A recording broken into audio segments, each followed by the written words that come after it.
Mr. President. Senator from Connecticut. Thank you, Mr. President. I ask that the quorum call be lifted. Without objection. Thank you, Mr. President. I hope that many of my colleagues, in returning to their home states for the August recess, may have an opportunity to attend a citizenship ceremony. I do so regularly when I go home during the July 4th break. I had the wonderful opportunity to attend several.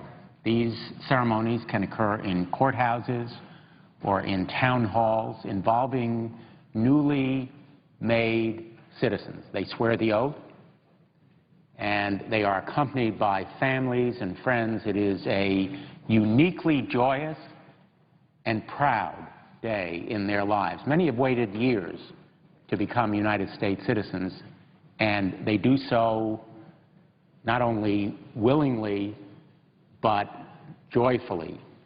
And there are tears in many of their eyes, and there are tears in my eyes as well, because it recalls for me the day many, many years ago, decades ago, when I first attended such a ceremony, which in turn recalls for me the stories of my own relatives who came to this country from other shores, and so did many of the parents or grandparents or forebears of we who serve in this body. The meaning of citizenship of the United States, the value of those rights that come with citizenship, are often forgotten or unappreciated by many of us who have been born in this country and sometimes, unfortunately, take for granted the tremendous value placed on those rights and liberties by people who come to the United States.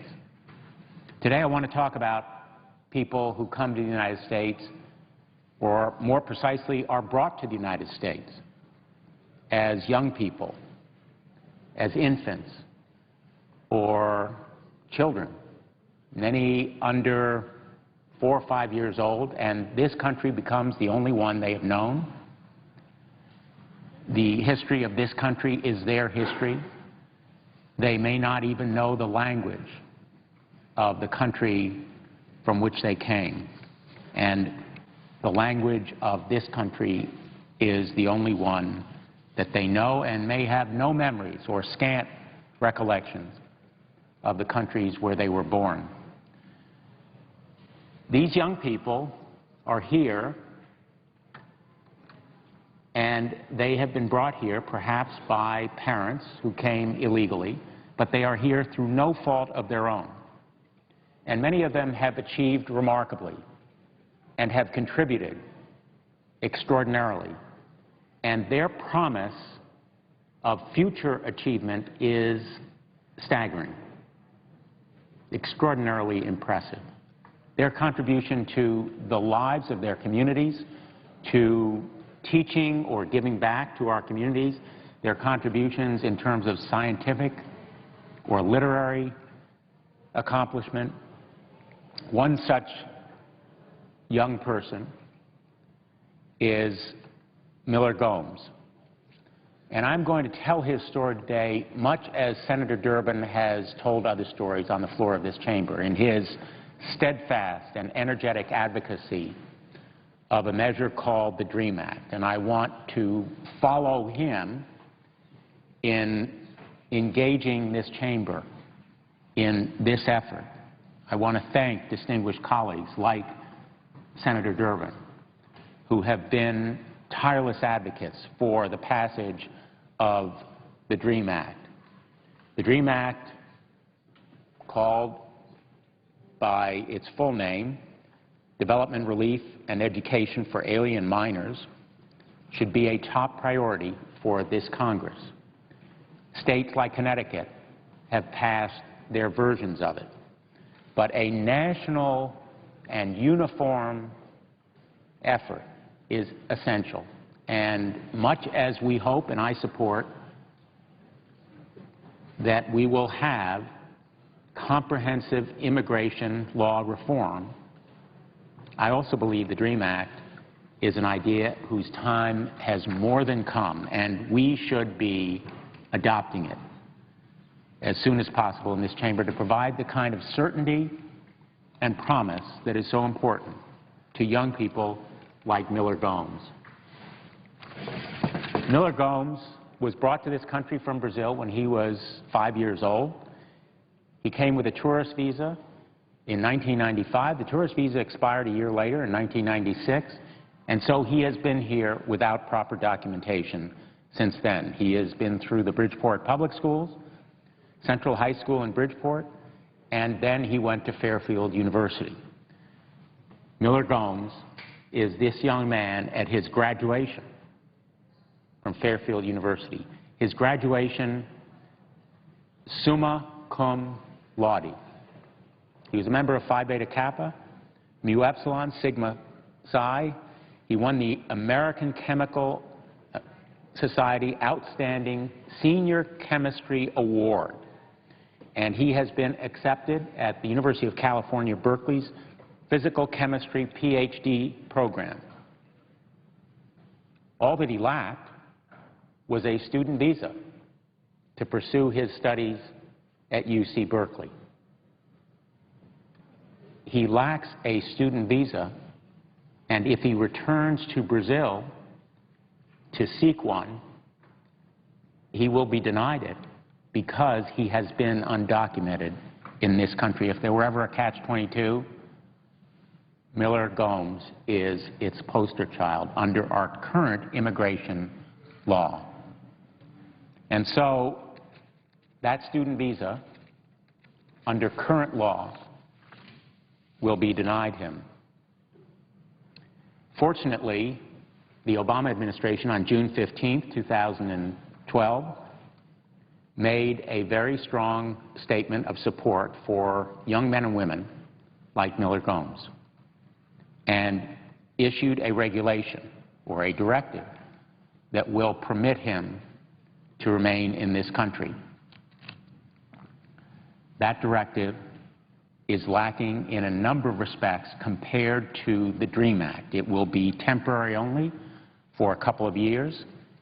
It is not a path to citizenship as the DREAM Act would provide. It does not make him eligible for the kind of financial aid that he would need. And most important, it requires him to go through the stress and uncertainty of applying again for deferred action. It is only a deferral of deportation. And so the DREAM Act remains a vitally important measure for literally thousands of young people, between 11,000 and 20,000 young people living in Connecticut who would benefit from the DREAM Act, and 2 million young people nationwide. Under the DREAM Act, they would comply with rigorous standards and requirements for lack of criminal record or criminal history, and they would, in effect, be provided this pathway to citizenship because of their promise and their potential for contributing to this country. In Miller Gomes' case, the potential for contributing to this country as a scientist who would make new discoveries, perhaps breakthrough discoveries that would benefit the entire country. And we laud young people like him who are motivated and smart and dedicated to this country. I am committed to comprehensive immigration reform achieved through bipartisan congressional action. That ought to be one of our immediate goals here, so that young people like Miller Gomes, brought to this country as children through no fault of their own, will have the opportunity to contribute to this nation and be part of their communities as the DREAM Act would provide and as comprehensive immigration reform would also achieve.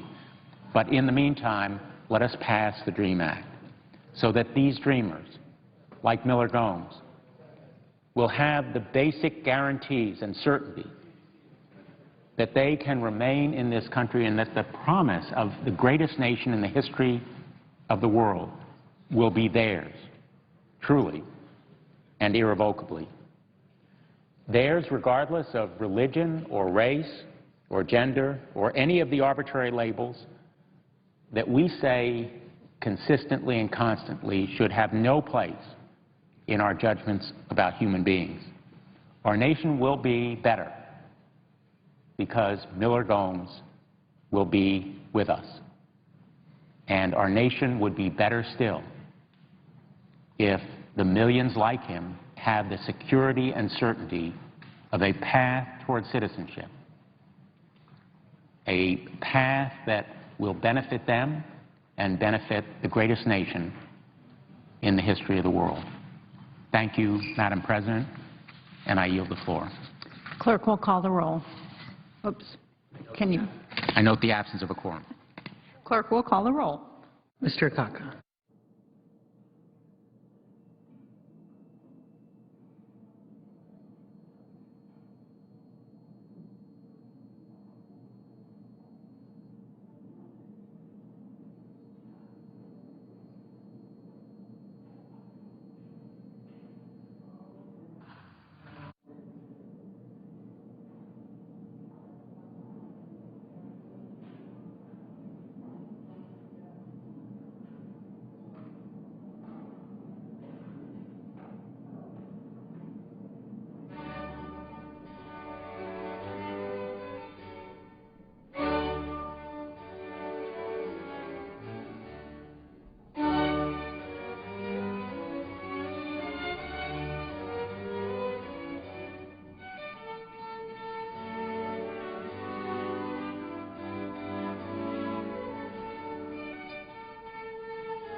The senator from Rhode Island. Madam President, I would ask unanimous consent that the calling of the quorum be dispensed with. Without objection. Madam President, first let me express my disappointment that today our colleagues on the other side of the aisle blocked consideration of vitally important cybersecurity legislation. When the Secretary of Defense, when asked about the potential threats the United States suggests, in fact, declares emphatically that his biggest concern is that the next Pearl Harbor will be a cyber attack upon the U.S., and we cannot at least procedurally move to the bill, amend the bill, and pass a bill, that I think is not performing up to the expectations of the American people.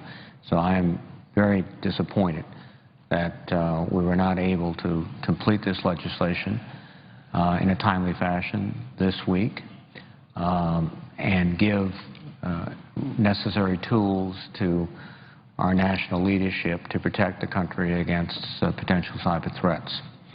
Having said that, I also want to rise today, particularly and especially, to express my profound disappointment with the Federal Housing Finance Agency's decision to prohibit the use of principal reduction by Fannie Mae and Freddie Mac as one more tool to avoid foreclosure under the HAMP principal reduction alternative.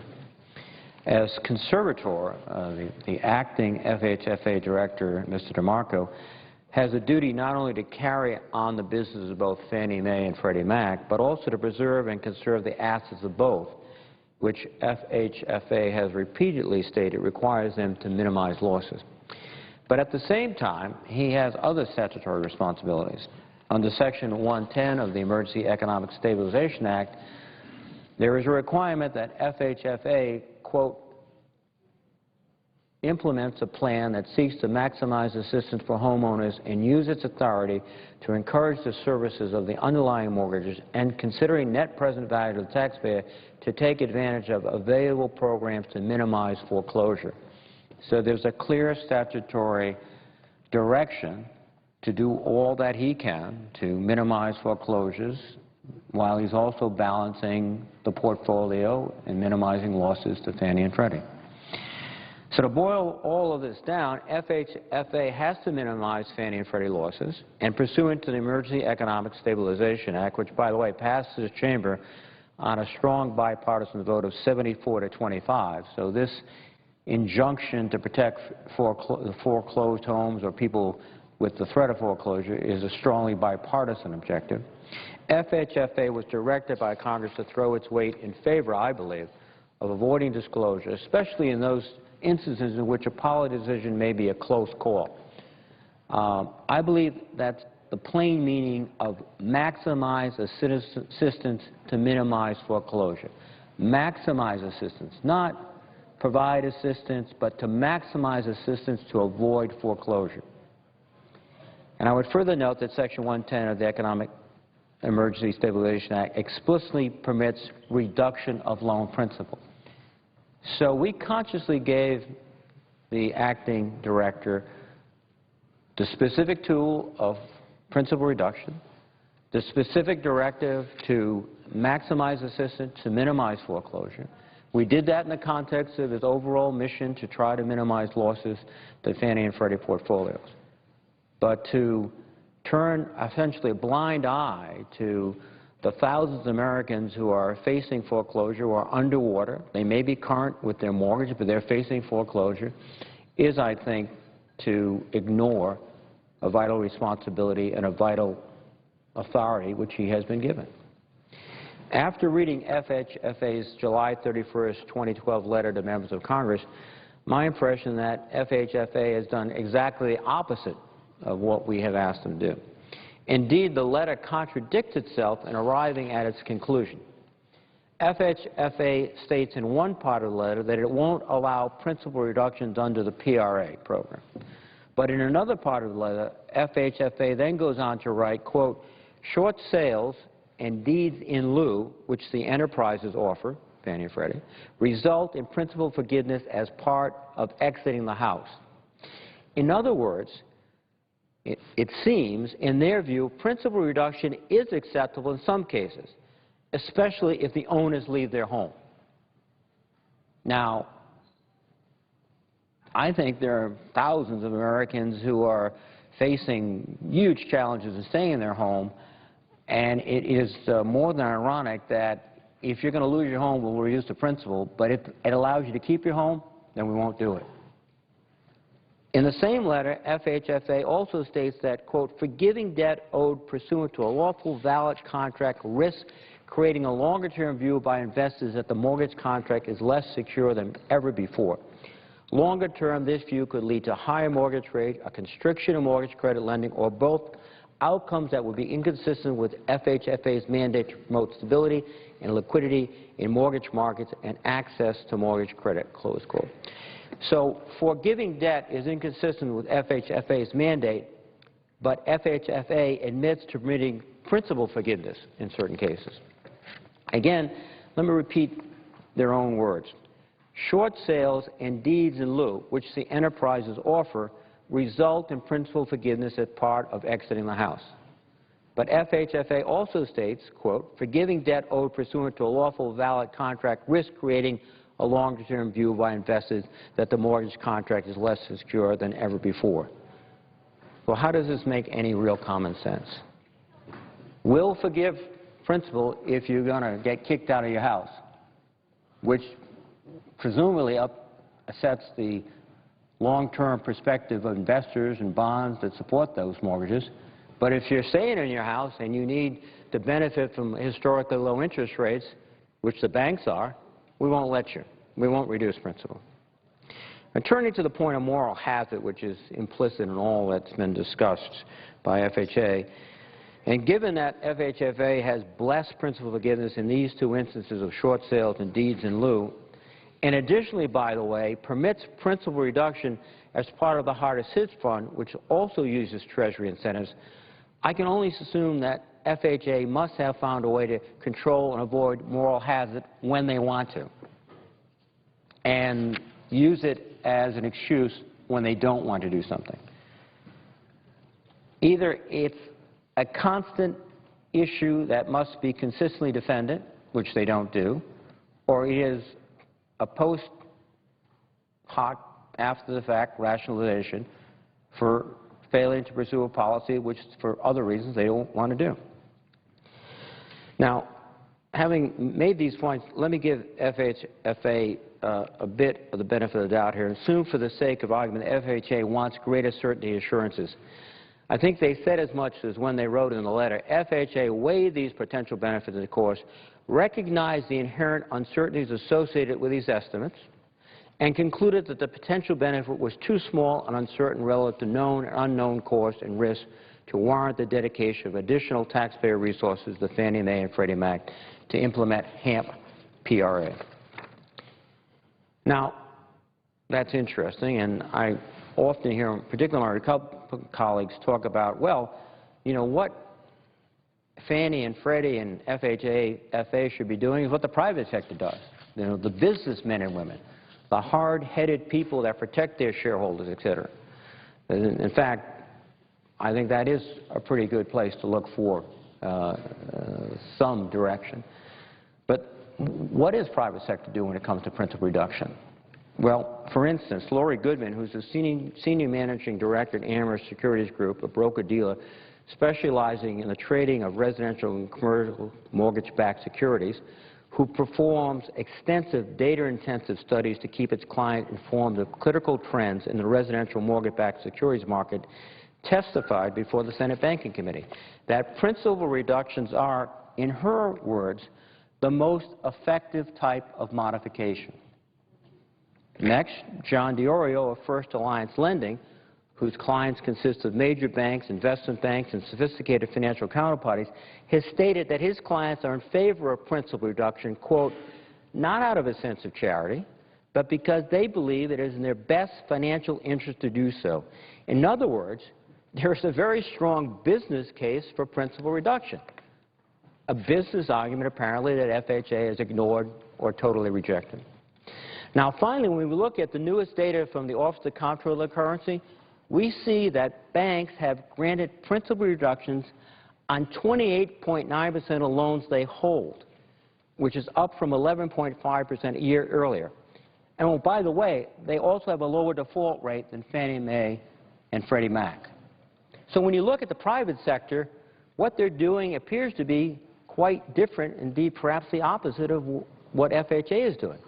They are going through their portfolios and in appropriate ways reducing principal, not because they want to provide charity, not because they're insensitive to moral hazard, but because it's the best way to preserve their portfolio and generate shareholder value for their shareholders. That's what they're in business doing. In fact, they have a fiduciary duty to do that. So it would appear that the private sector seems not only completely comfortable with principal reduction, but they, in fact, are doing it because it is good for their bottom line. And yet we have FHA essentially saying, well, we can't do it. It's so unbusinesslike. It won't preserve our portfolio. It doesn't make sense, et cetera. I think this is one of those examples where they just don't get it, frankly. Now, if a principal reduction provides greater value than foreclosure to a private investor like these banks I've cited, and on top of that, keeps a family in a home, aren't these the types of decisions that we should make and we should support? The real moral hazard, if there one here, is that FHFA is inexplicably choosing not to use every available tool, especially one that the private sector is already using extensively. Again, time and time again, you hear people in this chamber on both sides of the aisle say, we've got to run this government like a business. Well, guess what? The businesses are using principal reductions. And FHA is saying we can't do that. This is short-sighted. It's wrong. I urge the FHFA to reconsider. And in the meanwhile, I'm going to continue my efforts to do what I can do to help these homeowners that are facing foreclosure. It is very difficult, and I look at my colleague from New Hampshire, my colleague from Utah, to go back home and see a homeowner who is struggling with a mortgage that might be 5% or 6%, knowing that we are funding major financial institutions at close to 1% in terms of interest, and they can't get access to a better mortgage rate because they can't have their principal written down. So I hope that we do adopt some business practices around here, and FHA leads the way, and I'm going to do all I can to ensure that outcome becomes a reality. And with that, I would yield the floor, and I would thank my colleague from Utah for his consideration in letting me speak. Thank you. Well, thank you. Madam President? The senator from Utah. I thank my colleague. He's always gracious and a very fine man, and I enjoy serving with him very much.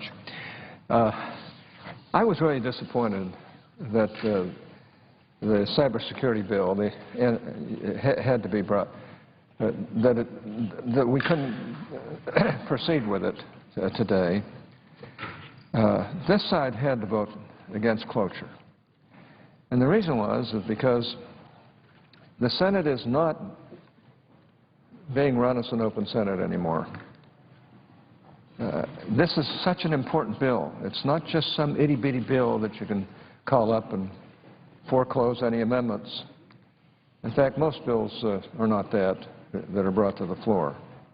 And I think if it were the other way around and the Republicans were in the majority and they started doing what we've been going through lately, and I don't blame President and Senator Reid for this. I know that it comes from his caucus. But if we were pulling the same type of thing, I got to tell you the Democrats would be in orbit.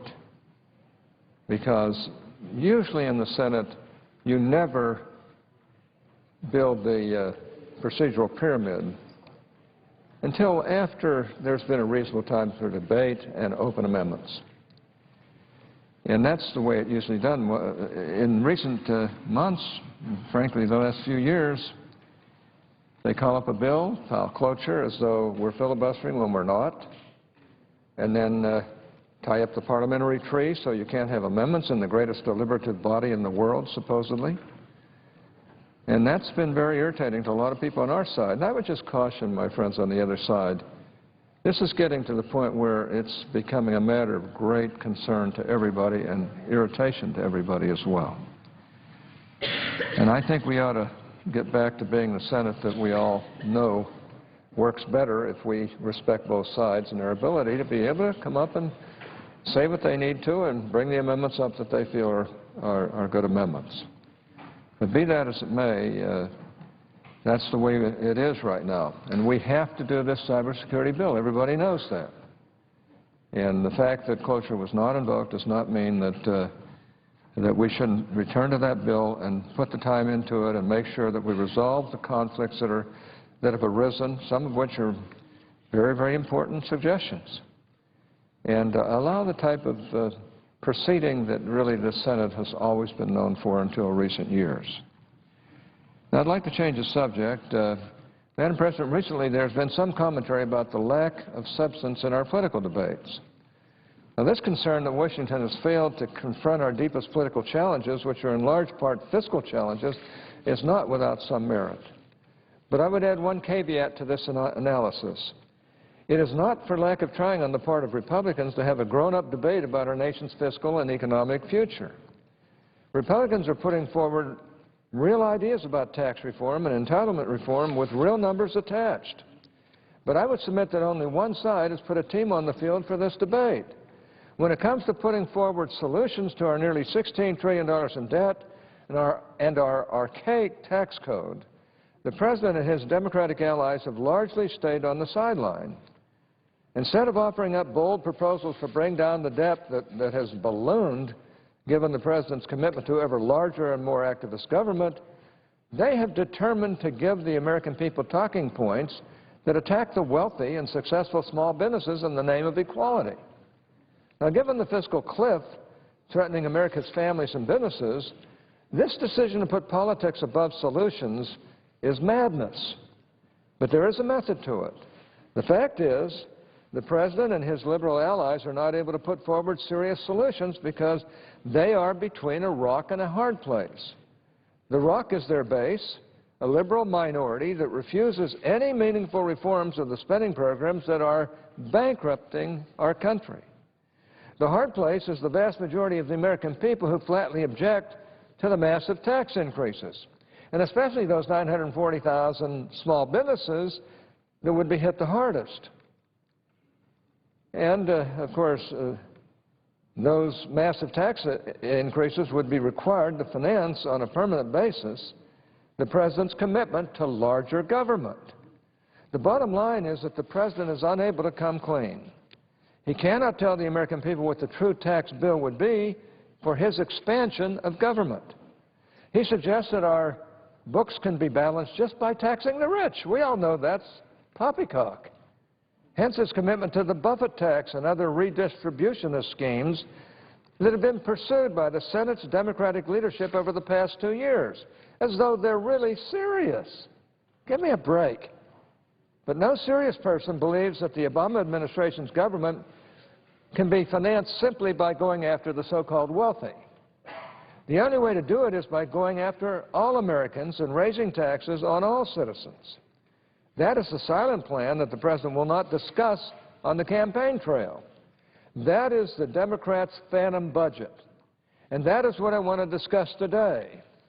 When it comes to addressing our deficits and debt, only one party in Washington has been willing to put its cards on the table. Only one party has been willing to acknowledge the difficult choices, the difficult choices that have to be made. The other side has refused to provide any concrete solutions of their own while demonizing anyone who has had the temerity to propose anything resembling a workable solution. The case in point. It has been more than 3 years, since the Senate, which has been under Democratic control the entire time, passed a budget resolution. Those budget resolutions are mandatory, and yet they just blindly ignore it. 3 years without a budget. 4 years ago, if someone wrote a novel or a screenplay about a Senate majority that refused to pass a budget for 3 years, people in both parties would have laughed and called it absurd. Yet here we are, 3 years later. In fact, the only budget proposals from the Democrats have come from the White House, and they have been anything but serious. According to the CBO, the President's most recent budget would keep the U.S. on the same unsustainable path with an ever-widening gap between revenues and spending varying from 8.7% to 2.5% of GDP and averaging 3.2% of GDP. Now keep this in mind when you hear the President and his allies suggest that we can get our debt under control simply by raising taxes on the wealthy. The President raises plenty of taxes on upper-income individuals and small businesses in his budget, yet under the President's budget, debt held by the public would still reach 76.3% of GDP by the end of the budget window. Now, even the President's budget, which raises taxes significantly, comes in with a debt level that is well above what leading economists such as Kenneth Rogoff and Carmen Reithart consider the danger zone of 70%. The President claimed just a few weeks ago that his biggest failing over the last 3 years was that he just cared too darn much about policy. If only that was true. But the fact is he ignores the policy experts and their warnings when it comes to the debt. Consider what CBO Director Elmendorf wrote to House Budget Committee Chairman Paul Ryan regarding the debt earlier this year. And I have to say, Mr. Elmendorf is a Democrat, but I found him to be extremely trustworthy and honest. And here's what he wrote. Budgetary policies affect the economy in a variety of ways. All else being equal, scenarios with higher debt tend to imply lower output and income in the long run than do scenarios with lower debt, because increased government borrowing generally crowds out private investment in productive capital, leading to a smaller stock of capital than would otherwise be the case. Now, Director Elmendorf continues. Moreover, that same crowding out leads to increases in interest rates. Do you think are aware of this blueprint for, again, extracting money from the middle class and giving it to the wealthy in our country? You have to give the Republicans credit. They're very clear about their agenda. When they talk about tax cuts for the rich, they talk about rewarding success. What they don't talk about is the tax increase for the middle class, which is devastating to our country. The middle class is the backbone of our democracy. Tax cuts for the middle class are spent. They inject demand into the economy. They create jobs. Assuming the expiration of the Bush tax cuts, not even to mention these that they're plotting, assuming the expiration of the Bush tax cuts reduces the deficit, injects more certainty into the economy, and certainly into the lives of America's great middle class. So this is a very, very important day, because to their credit, the Republicans are going out there and telling the American people, hoping they're not listening, what they intend to do. In Washington, D.C., the subject of tax policy is the be-all, end-all of the special interest. They see their fulfillment in tax breaks. It's really quite sad when you see that they would rather give $38 billion in tax breaks to big oil and cut that much money from Pell Grants. They're very open about those kinds of different priorities. But this focus right now is on their principles of how you go forward. $330,000 for people making over $1 million, and that happens every year. Every year. The Romney tax plan is not that much different. They all reflect the Ryan budget, which says tax breaks for the wealthiest, make the middle class pay more, seniors pay more for Medicare as we break the Medicare guarantee, students pay more as we give tax breaks to the high end. So if you ever want to know what is the central focus of the special interest in Washington, D.C., you need only look at the proposals of the Republican Party for the high end and special interest. Any questions? Let's try tonight. You had the last one, I think, last night, didn't you? I had the second one. You mentioned that they've been very clear, the Republicans have been very clear about what they want to do with tax policy. Yeah. Isn't the converse to that, though, that Democrats have not laid out any specifics about where you guys would go to flatten the code or to make it more broader based? I mean, I guess... Well, no, I completely disagree with you, respectfully. The fact is, we've been very clear. President Obama has said it in his campaign and since then, and in this campaign as well. The Democrats want to have fairness in our tax code, that we want to go forward with giving, having the tax cuts for those making over $250,000, a couple making over $250,000, to have those tax cuts expire. What that is a tax cut for 100% of the American people. It's just that over $250,000, you don't get the pie sweetened for you. And with that, to say, when we go down that path and inject some more certainty into our economy and our fiscal soundness, we then go to the table, put everything on the table, and talk about tax fairness, tax simplification. You cannot do it dribs and drabs. You have to do it comprehensively. But what major tax expenditures would you want to look at as part of that? Well, I think we've been really clear about that in terms of, I mentioned one of them, tax breaks for big oil, for example. But the fact is, it's not just a question of asking about one or the other. It's working in a bipartisan way to have fairness in our code that meets the needs of fiscal soundness, of promoting growth, and strengthening the middle class in our country. That is a debate that we've all been pleading for a long time. And it is not with a set of principles that says, this is how we're going to do it. We're going to give a $330,000 tax break to the wealthy. Now let's talk fairness. I think if you're talking about being open to the proposals, and within our own caucus, we have many suggestions. But this has to be bipartisan. It has to be nonpartisan, really. And it has to be fair, and it has to be simplified. And we have to do it.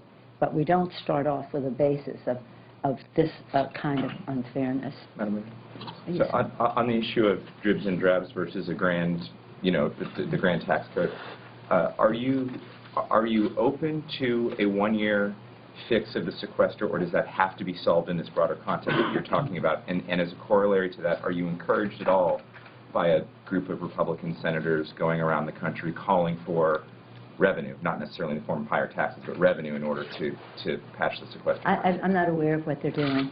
I'm not aware of what this group of senators are doing, and I don't know what the one-year fix is. You'd have to see what it is. But we don't even have to get, they're talking about avoiding the cliff. We don't even have to go that close to the end of the cliff. We can we can pass a middle-income tax cut today, send it to the president's desk. Again, that says there's an assumption that the high-end tax cuts will expire. That gives us almost $1 trillion.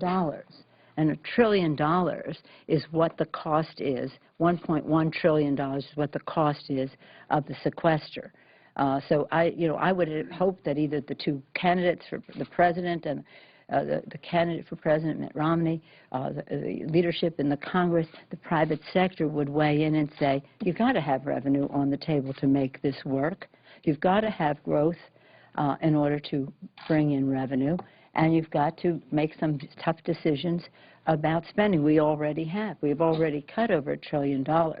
So that part of it, we've already gone down that path. So we can't go down that path again without having some commensurate revenue to come in.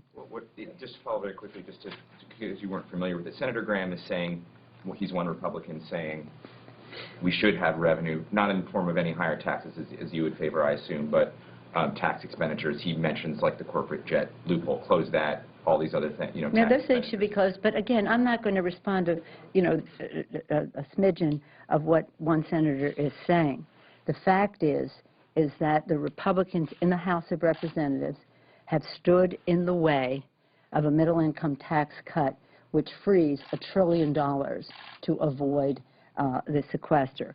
I appreciate the intentions of anybody who's thoughtfully paying attention to this, but the fact is that it's not just about closing loopholes so that you have to do it in a comprehensive way. It's not just about closing loopholes, although I think we have to do that.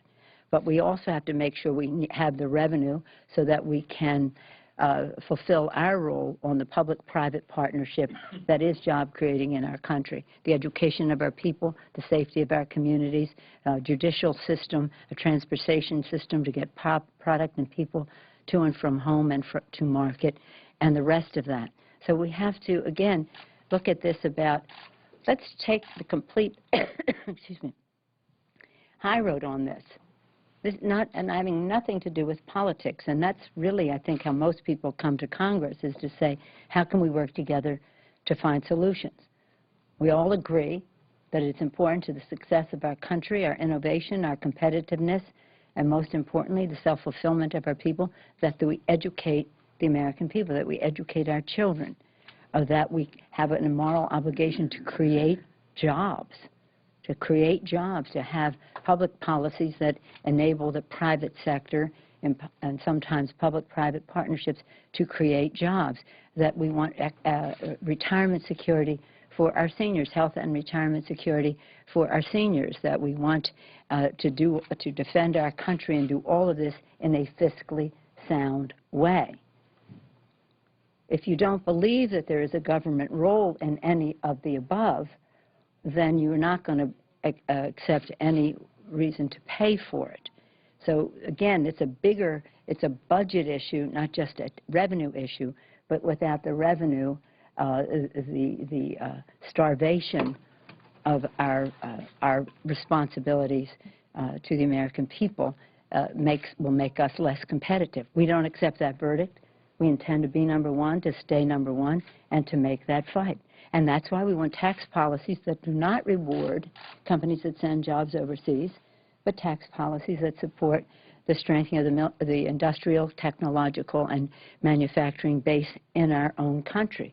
Make it in America, Mr. Hoyer would say if he were here, and we all echo him, that we want tax policy that has fairness, that puts money in the pockets of the middle class so it injects demand into the economy when that money is spent, that it is job creating. So this is a bigger issue than one proposal or another here or there. And it's something that should be done in a bipartisan way, and in a way that, again, creates jobs and growth, reduces the deficit, and has fairness in our tax code. Leader Pelosi. Yes, sir. Are you supporting or opposing the one-year extension of the livestock disaster program? Are you going to urge your members to do the same? Well, I think this legislation that will be on the floor today is indicative of the failure of this do-nothing Republican Congress. We should have a farm bill. There's no secret that we are on a path to get a farm bill. It's not like it's come as a surprise to somebody. I didn't know we needed that. Farm country in our country needs a farm bill. Our economy needs us to have a farm bill. And we would like to see a farm bill come to the floor that then can go to conference and that can resolve this. This is a responsibility we know we have. So this is an indication of the bankruptcy of the Republicans to get the job done.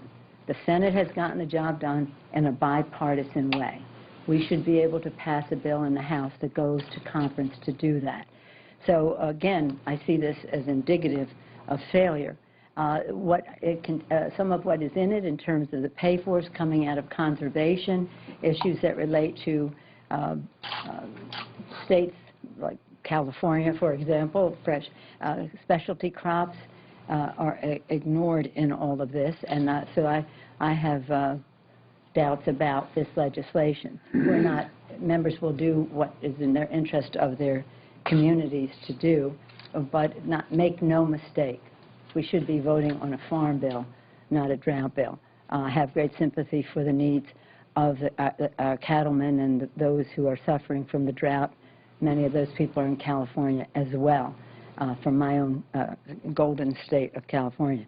But I think that this bill is just another indication of we're doing something that doesn't meet the needs of the issue that our economy requires, and we should be passing a farm bill. Madam Leader. Leader Pelosi, local politicians in San Francisco, Boston, Chicago have made remarks that the food chain Chick-fil-A is not welcome in their cities as a result of the company's CEO's support of traditional marriage. Chicago alderman has taken action on zoning rights to keep the food chain out of his ward. And Mayor Ed Lee of San Francisco tweeted, quote, "The closest Chick-fil-A in San Francisco is 40 miles away, and I strongly recommend that they not try to come any closer." Can you weigh in on that? It's not adopted. The question is on passage of the bill. Those in favor will say aye. Those opposed will say no. The ayes have it. The bill passed. Mr. Speaker, I ask for a recorded vote. A recorded vote is requested. Those favoring a recorded vote will rise. A sufficient number having risen, a recorded vote is ordered. Members will record their votes by electronic device. This will be a 5-minute vote.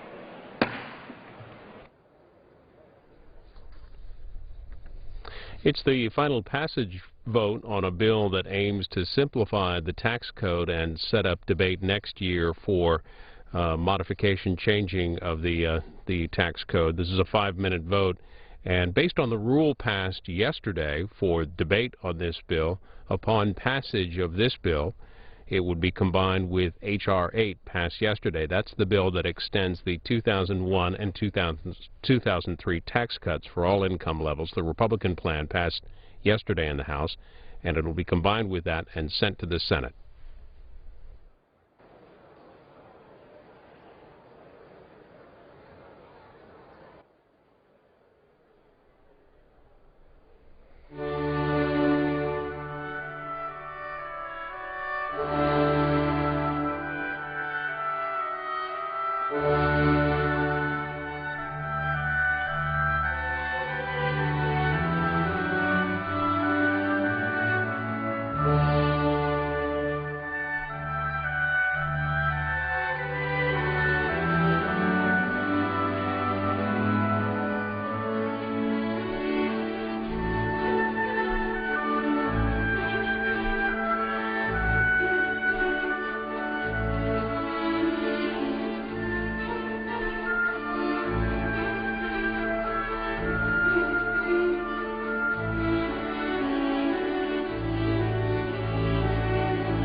any member wish to change a vote?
The bill is passed.